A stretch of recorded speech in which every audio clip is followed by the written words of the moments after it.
Oke, kita mulai ya. Anda pasti udah sering dengar kan soal saham properti dengan kode RISE ini? Pergerakan harganya itu loh liar banget. Nah, dalam pembahasan kali ini, kita akan coba bedah bareng-bareng.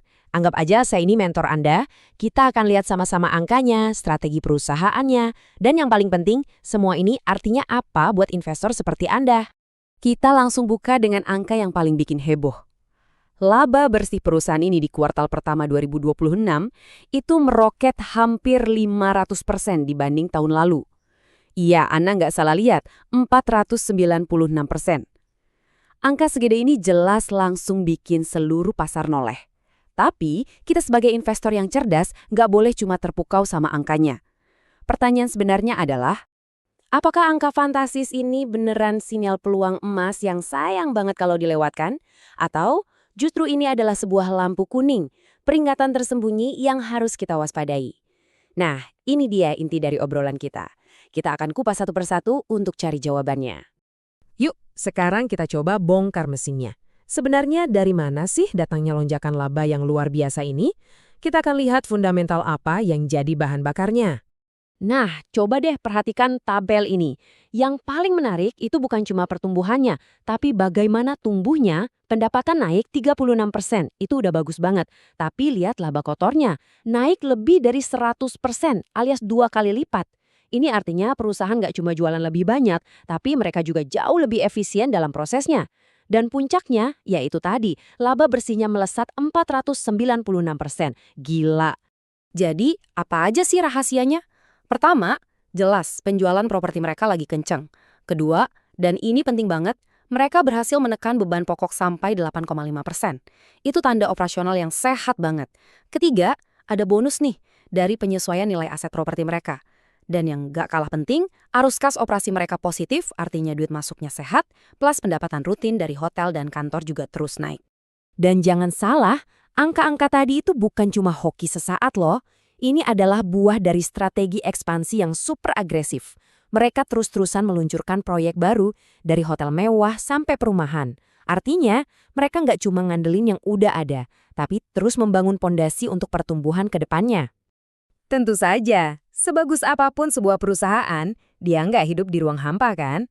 Coba kita zoom out sedikit. Kita lihat gambaran besarnya. Faktor dari luar apa sih yang ikut mendorong kesuksesan Rise ini? Wah, kondisi di tahun 2026 ini bisa dibilang semesta mendukung untuk sektor properti. Suku bunga yang stabil bikin cicilan KPR jadi lebih enteng. Terus, pemerintah juga bantu dengan insentif pajak PPN dan program perumahan. Ditambah lagi, permintaan dari generasi milenial yang cari rumah itu kuat banget. Jadi, suasananya lagi positif banget. Dan lihat, kepercayaan diri dari manajemennya pun kelihatan banget di sini. Kutipan ini bukan cuma basa-basi, ini pesan buat investor bahwa mereka punya rencana yang jelas. Mereka sadar fundamentalnya kuat dan mereka siap beradaptasi. Ini penting. Oke, sejauh ini ceritanya kedengeran bagus banget kan?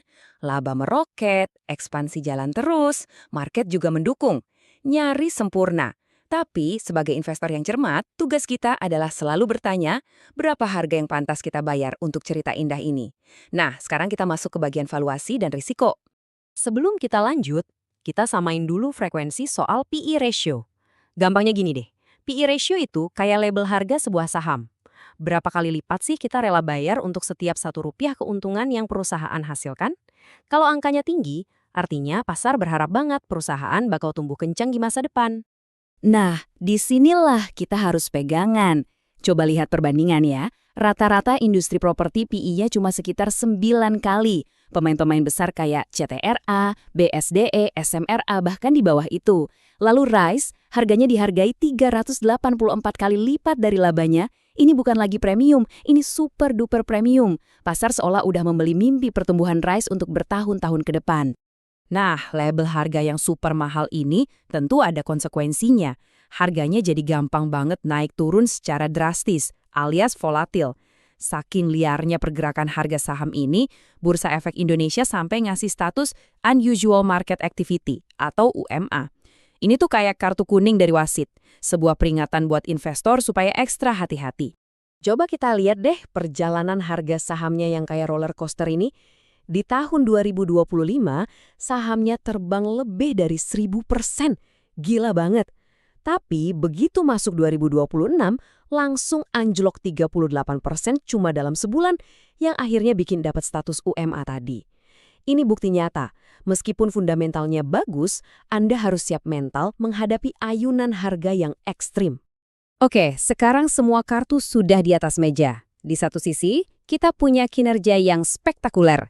Di sisi lain, ada valuasi yang selangit dan volatilitas yang tinggi.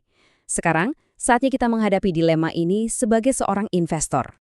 Jadi, ini rangkumannya. Sisi positifnya jelas, laba yang meledak, ekspansi bisnis yang nyata, pendapatan rutin yang terus tumbuh, dan didukung oleh sektor properti yang lagi cerah.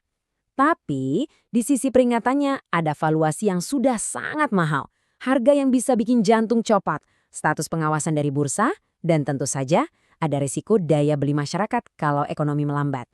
Jadi, ujung-ujungnya bola ada di tangan Anda. Keputusan kembali ke profil resiko masing-masing. Apakah Anda tipe investor yang berani bayar mahal untuk ikut dalam potensi pertumbuhan fenomenal dan siap dengan segala resikonya? Atau Anda lebih suka cari perusahaan bagus lain yang valuasinya lebih membumi dan perjalanannya lebih tenang? Gak ada jawaban yang benar atau salah di sini. Yang ada hanyalah jawaban yang paling cocok untuk Anda.